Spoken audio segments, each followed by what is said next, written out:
My name is Courtney McLean, and I'm the pastor and founder of Worship and Faith International Fellowship, author of 3 books, great books.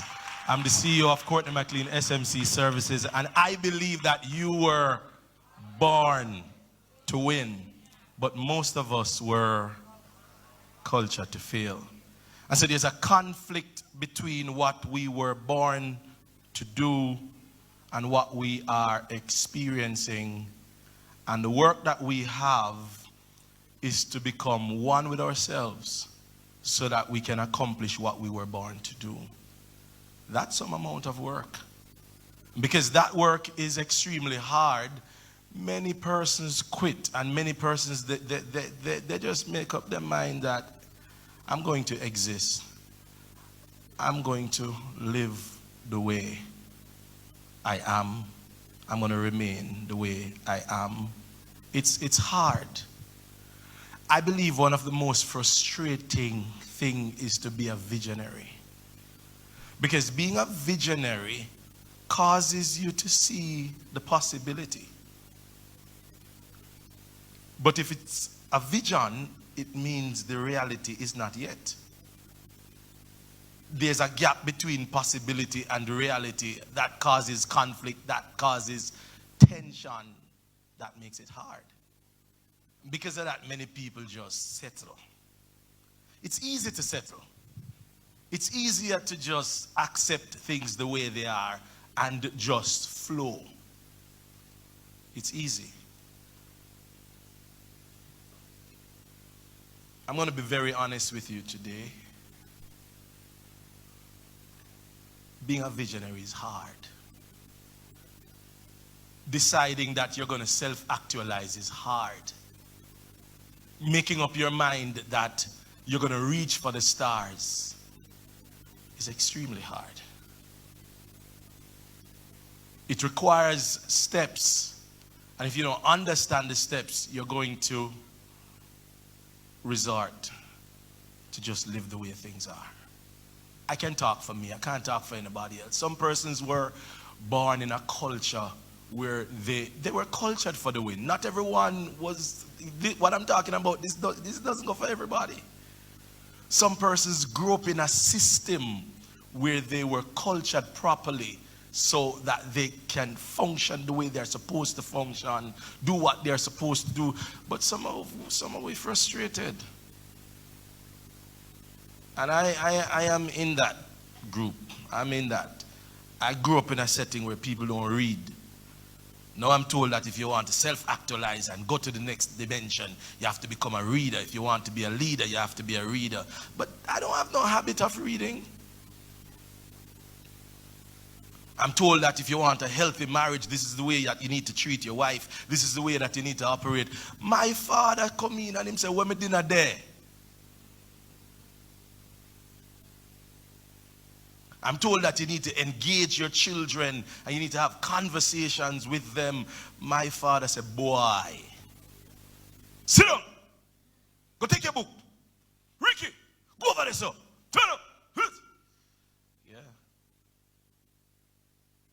So when you grow up in a particular thing and you get exposed to something else, and then there's this desire to become what you are exposed to, it's work.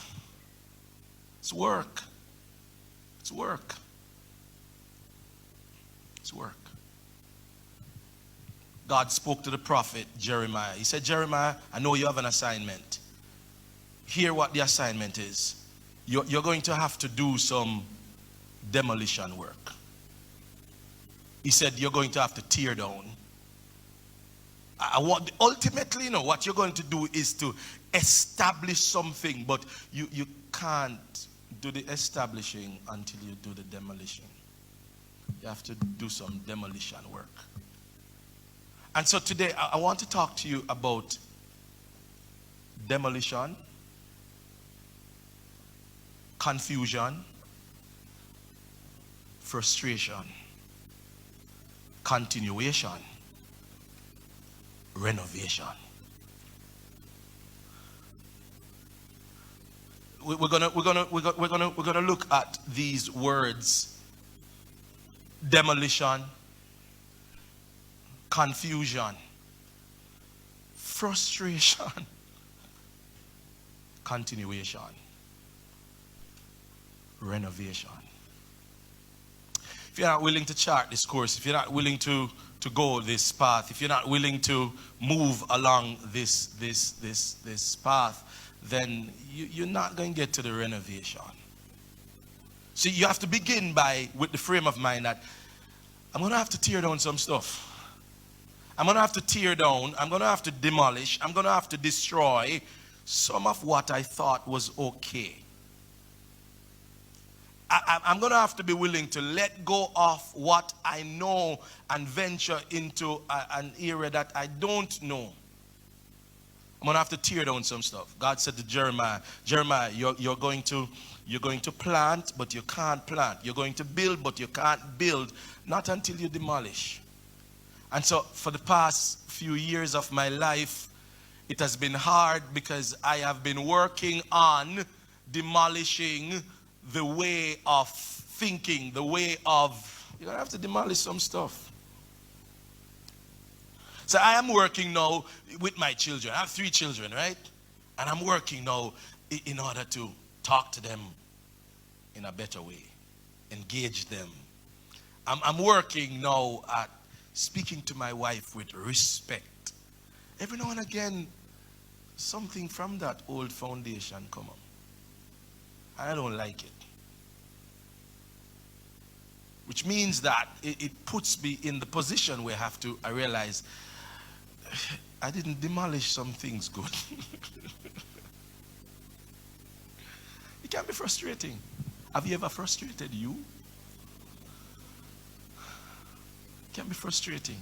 It can be frustrating when you know how you are supposed to be and then you see yourself acting and functioning another way. It's not nice. So you're gonna have to be intentional. You're gonna have to make a list of not things I'm not supposed to do. You're gonna have to talk to yourself. You're gonna have to do some work. And one thing that you're gonna realize is that positive thinking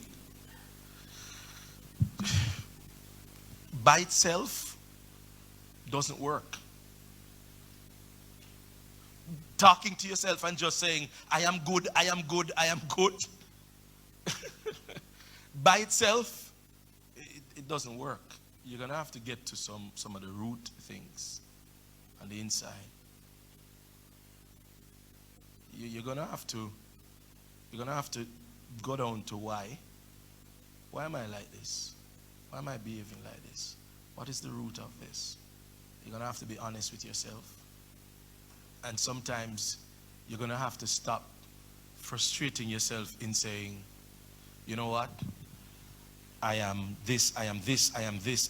For example, when you start the demolition, you tear down, you're going to find yourself being frustrated. After demolition, you're going to experience frustration.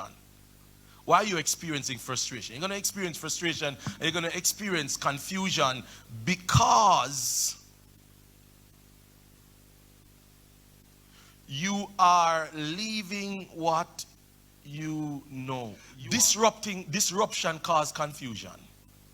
You are disrupting your former self. You are disrupting your former routine. You are disrupting what you knew. And disruption leads to confusion. Disruption leads to frustration. If you feel frustrated, if you are experiencing disruption, if you are experiencing some amount of confusion, this is where most of us shrink back. This is where most of us stop. Because if it is that I'm doing the right thing, if it is that I'm on the right path, why on earth am I confused? Why is it so frustrating? Why is it so hard? Because change is always difficult at the beginning, dirty in the middle, delightful at the end. And if you're not prepared to deal with the dirty, if you're not prepared to deal with the difficult, if you're not, listen, demolition is dirty work. Transformation is dirty work. If you're not prepared to do dirty work, you're not ready for transformation. You're not ready for the next dimension. Frustration is a part of the process. Positive thinking can put you in the position where you are frustrated, and rather than being still and understand what is happening with you and embrace the pain of change, you can start deny that you are even feeling pain. And denial is not good. I've always said that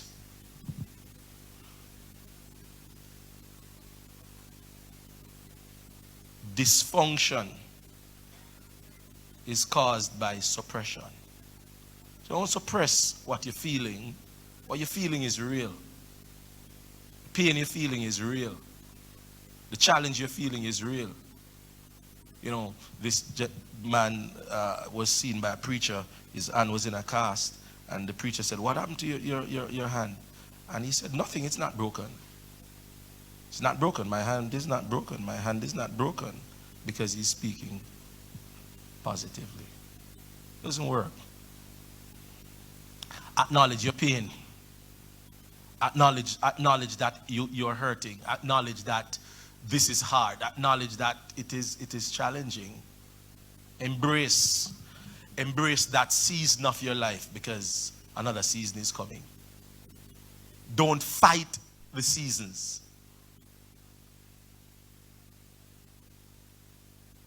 You can't curse and cause the winter to leave.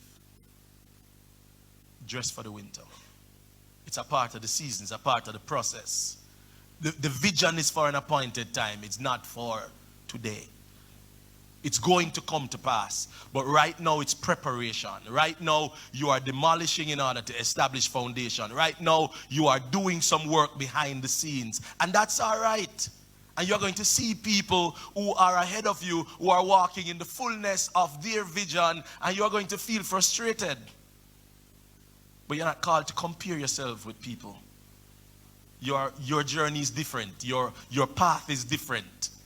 Bible says we are not like those who compare themselves with themselves or compare themselves with others. You compare yourself with your calling, with your assignment. Your journey is different. You are unique. Be delivered from people. Run your own race. Stay in your own lane. Stay your course. Keep developing. Keep working. Keep pushing. Keep doing. Listen, when I look at where I am today, I'm amazed. And I'm not satisfied. I'm vacillating. I still struggle. It's still challenging. But in that season of frustration, the easiest thing to do is to quit. Have I been frustrated? Oh, yes. Am I still going through seasons of frustration? Yes. Because watch this.